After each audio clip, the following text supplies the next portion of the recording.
Zee TV ప్రేక్షకులకి నమస్కారం. మన హిందూ సాంప్రదాయాలలో ప్రతి ఒక్క పండుగకి ఒక్కో విశిష్టత ఉంటుంది.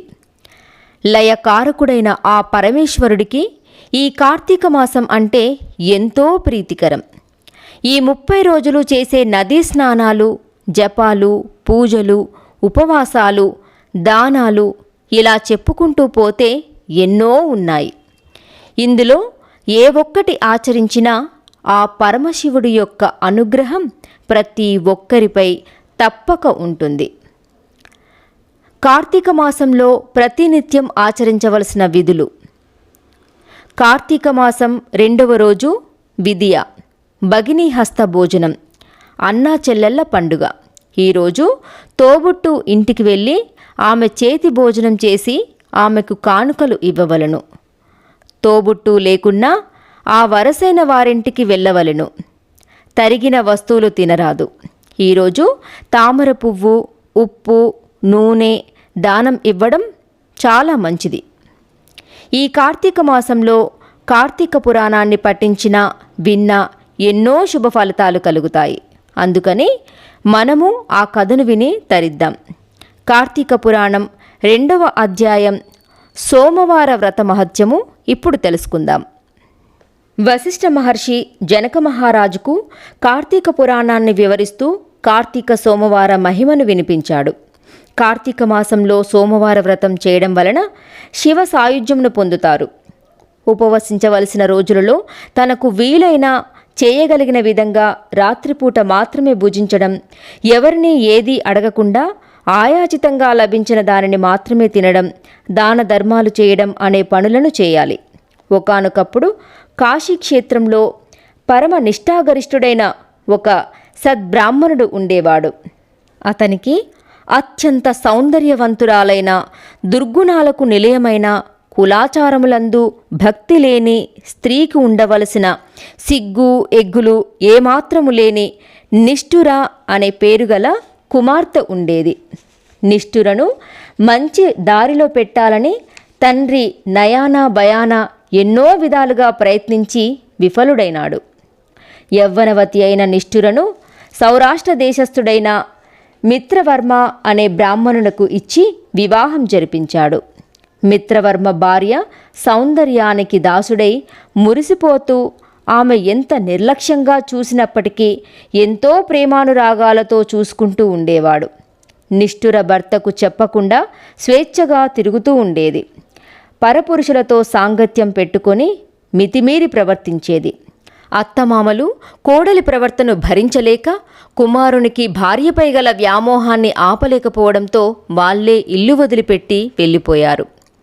పెద్దవాళ్ల అడ్డు కూడా లేకపోవడంతో నిష్ఠుర ఆగడాలకు అడ్డు అదుపు రెండూ లేకుండా పోయాయి.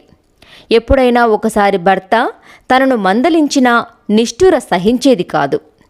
తనకు అడ్డుగా ఉన్న భర్తను తొలగించుకోవాలని నిశ్చయించుకున్న నిష్ఠుర ఒకనాటి అర్ధరాత్రి సమయాన ఒక బండరాతితో భర్త తలను పగలగొట్టి చంపి శవాన్ని ఊరి బయట నూతిలో పడేసింది. విపరీతమైన స్వేచ్ఛ లభించింది నిష్ఠురకు. వీటులతో సాంగత్యాన్ని పెంచుకుంటూ పోతుంది. రెచ్చిపోయి విచ్చలవిడిగా ప్రవర్తించిన నిష్ఠురకి కాలక్రమంగా జవసత్వాలు తగ్గిపోయాయి. వార్ధక్యం ముంచుకొచ్చింది మీదికి.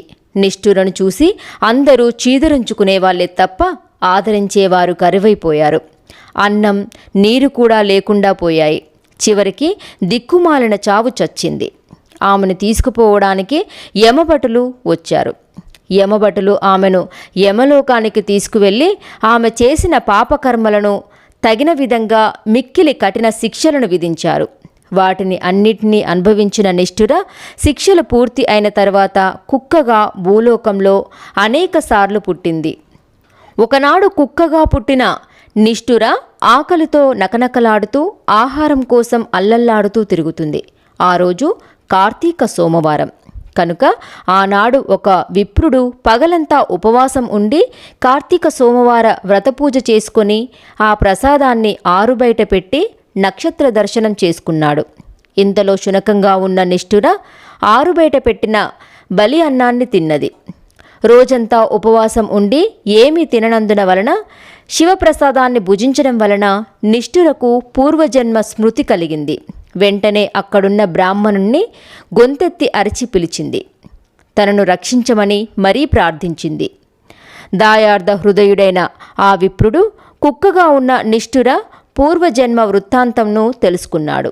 తాను బలిగా పెట్టిన శివప్రసాదంను తిన్నందువలనే ఆమెకు పూర్వజన్మ స్మృతి కలిగిందని గ్రహించాడు.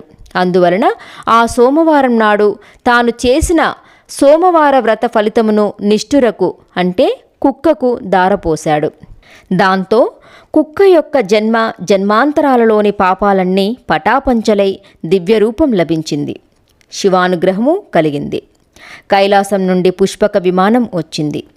నిష్ఠురను దానిలో ఎక్కించుకొని శివుడి సమీపానికి తీసుకుని వెళ్ళింది. అవశ్యమను భోక్తవ్యం కృతం కర్మ శుభాశుభం అంటుంది శాస్త్రం.